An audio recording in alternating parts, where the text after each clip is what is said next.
خواتین و حضرات، آج سے کوئی 2 مہینے پہلے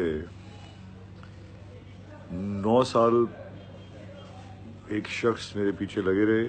ڈاکٹر تھے، ٹرانسپلانٹ رہتے بالوں کے، میرے پیچھے لگے رہے. مجھے کہتے رہے کہ خدا کا واسطہ مجھ سے ٹرانسپلانٹ کروا لیں. دوستی یاری کرتے کرتے کرتے 2 مہینے پہلے میں نے ان کے ہاتھ میں اپنی قسمت دے دی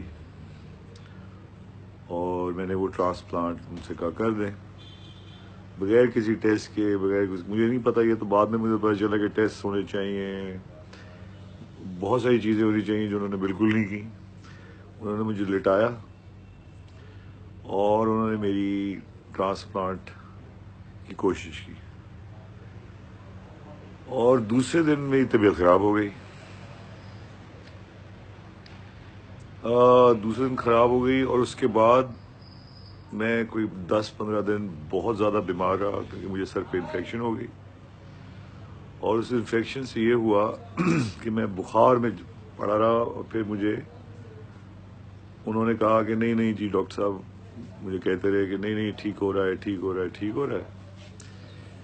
15 دن تک میں بے ہوش پڑا رہا تقریباً. پھر بہرحال وہ ٹھیک ہوا تو انہوں نے مجھے دیکھنا شروع کیا، انہوں نے کہنا شروع کیا کہ نہیں آپ بالکل ٹھیک ہیں، آپ کو کچھ نہیں ہوا. اور ہر روز وہ مجھے ایک سیلائن واٹر سے صفائی کرتے تھے.